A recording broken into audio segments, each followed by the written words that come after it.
उद्देश्य जाति जो जनगणना हुई उससे नहीं है हमारा है कि जो भी खेत में काम करने वाले लोग हैं, जो मजदूर है, भूमिहीन किसान हैं, आदिवासी लोग हैं, जो नौकरी पेशे वाले लोग हैं, उनका उद्देश्य हमारा है फसलों के दाम ठीक मिले।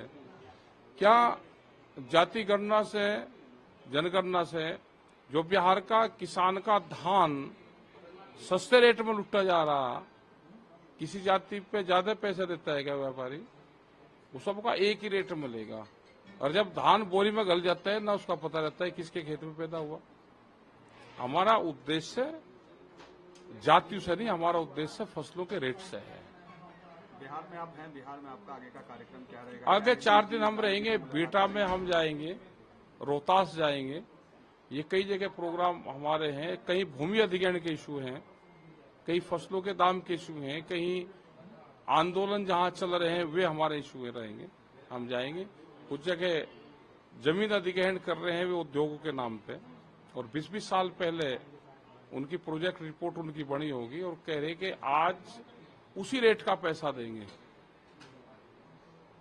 क्या ये अमेरिकन डॉलर है क्या कि उसी रेट का दोगे? ये बढ़ता है।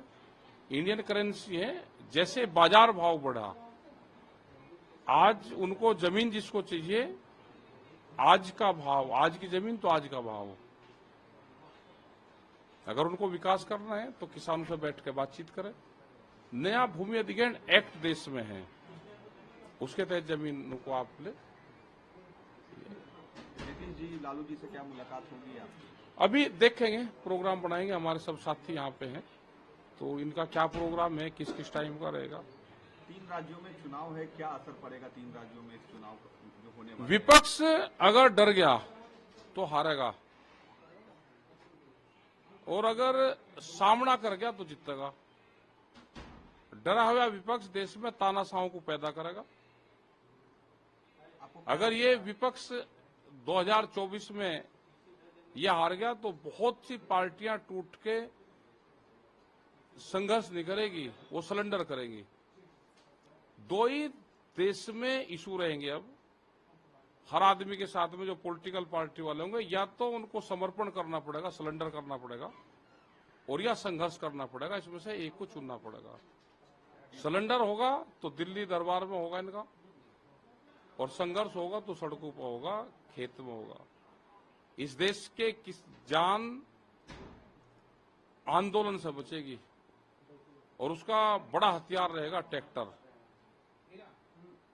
अगर देश में ट्रैक्टर मजबूती से चलता रहेगा तो ये देश बचेगा, नहीं तो ये देश जाएगा। आपने एक आंदोलन किया था बड़ा, उसमें भी ट्रैक्टर रोड पर खूब वही आएगा ट्रैक्टर। अब देश में ट्रैक्टर पर चुनाव के पहले तो नहीं, पहले तो पॉलिटिकल वालों का आंदोलन है। अभी तो पॉलिटिकल आंदोलन है।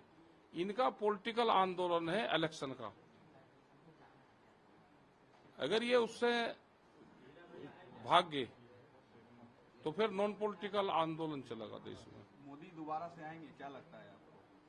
बेईमान न करके तो आएंगे, नहीं तो नहीं आएंगे। जातीय जनगणना को लेकर क्या कहेंगे?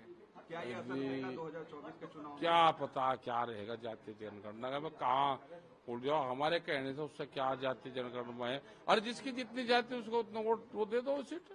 ये तो सभी का ही पड़ेगा ना सर, सारी पार्टियों का होगा, दे दो उनको। क्या बात है? बिहार में यादवों की जाति 14% दिखाई गई है, और 14 दे दो। महाराष्ट्र, हरियाणा, इस सब में क्या लगता है आपको? और क्या पता क्या लगे तो।